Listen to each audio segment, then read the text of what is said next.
எல்லோருக்கும் வணக்கம். இன்றைக்கி வந்து கொள்ளு சட்னி பண்ணலான்னு இருக்கிறேன். அது ஒரு கப்பு கொள்ளு எடுத்து வச்சுருக்கிறேன்.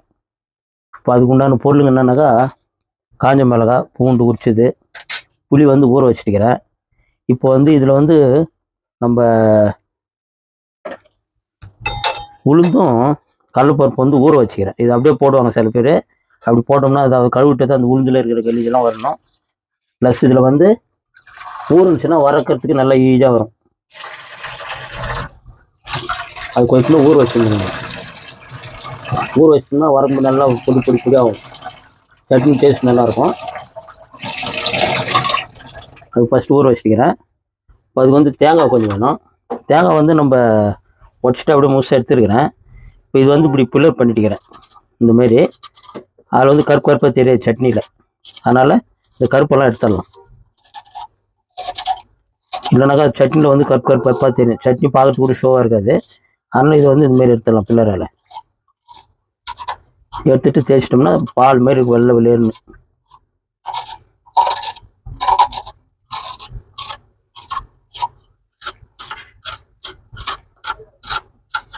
சட்னி வந்து கலர் பார்க்கறதுக்கு நல்லா இருக்கணும்.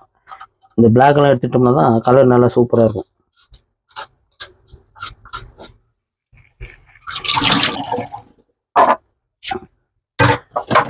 இப்போ வந்து நம்ம இது ஃப்ரை பண்ணிக்கலாம்.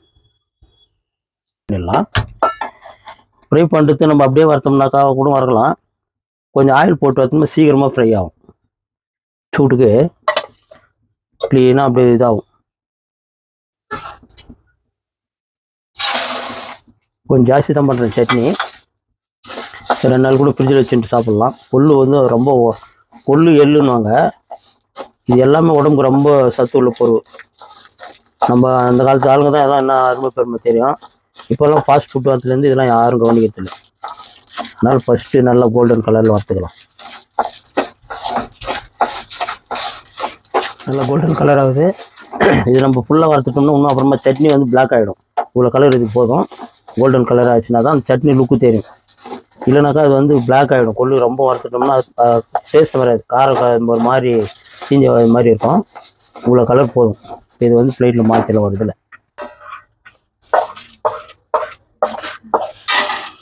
இது கொஞ்ச நேரம் ஆறணும். அதனால் பிளேட்டில் போட்டு வச்சோம்னா சீக்கிரம் ஆறிடும்.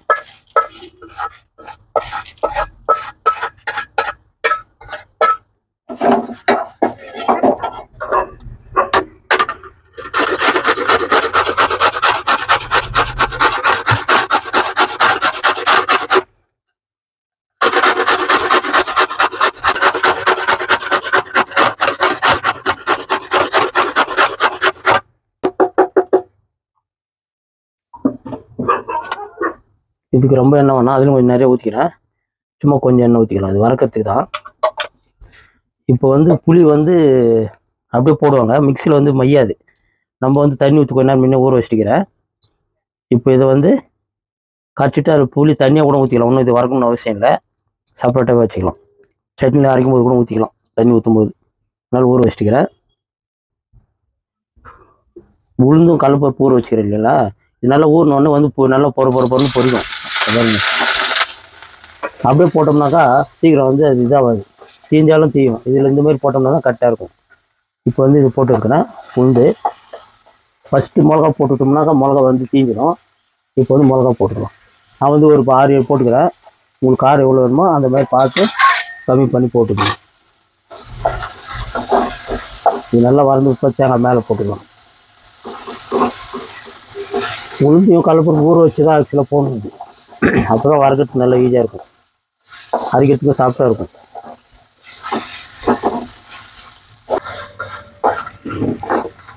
இந்த இது வந்து நல்லா வறந்துருச்சு. கடலைப்பருப்பு அது நல்லா தீர டைமு. இப்போ லைட்டாக வந்து ஜீரகம் போட்டுங்க. கொஞ்சமாக போட்டு இதில் வறுத்துட்டு பருப்பு ஸ்லோ பண்ணிக்கலாம். தேங்காய் வறுக்கணும். இந்த தேங்காயெல்லாம் போட்டுக்கலாம்.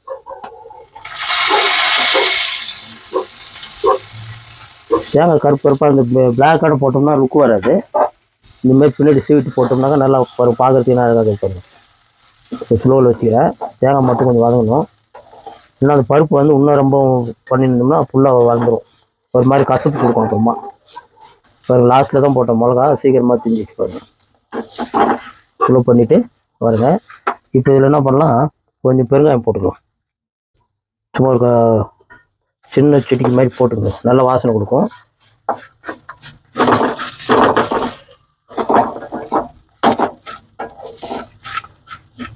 பெருங்காயம் போட்டு நல்ல வாசனை வருது. பார்த்தோன்னே சட்னி சாப்பிட்டு ரொம்ப டேஸ்ட்டாக இருக்கும். இது கூடவே இதுலேயே கொஞ்சம் உப்பும் போட்டுக்கலாம். தேவைப்பட்ட அளவுக்கு போட்டுங்க. நான் ஒரு ஸ்பூன் போடுறேன், நீங்கள் தேவைப்பட்ட அளவுக்கு உப்பு போட்டுக்கலாம்.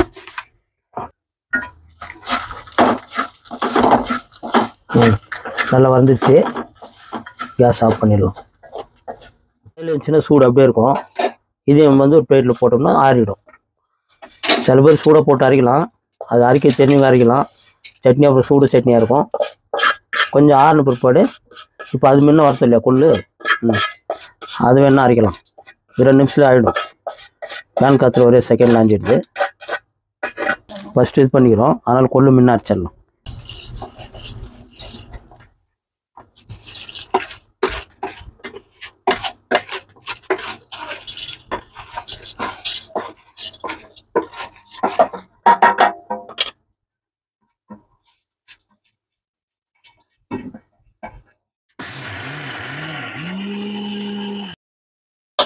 பாருங்க, பவுடர் ஆயிடுச்சு.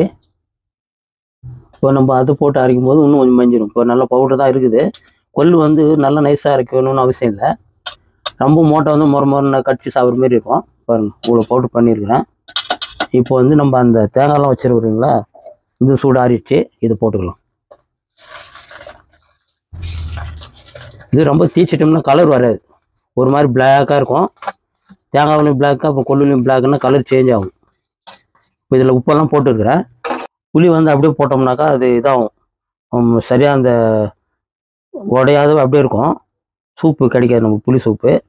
அதனால் நல்லா இதை வச்சுட்டு தண்ணியில் கரைச்சி வச்சுருக்கிறேன். இப்போ புளி வந்து அவ்வளோ புளி ஊற்றிக்கலாம். இப்போ தண்ணியும் ஊற்றிக்கலாம். தண்ணி ஊற்றிட்டு பறிக்கலாம்.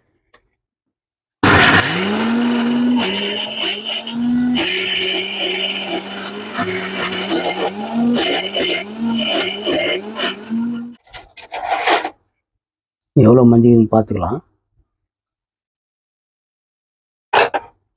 கரெக்டாக மஞ்சள் இருக்குதுங்க. உப்பு தான் கம்மியாக நான் அப்புறமா போட்டுக்கிறேன். இப்போ தாளிச்சிடலாம்.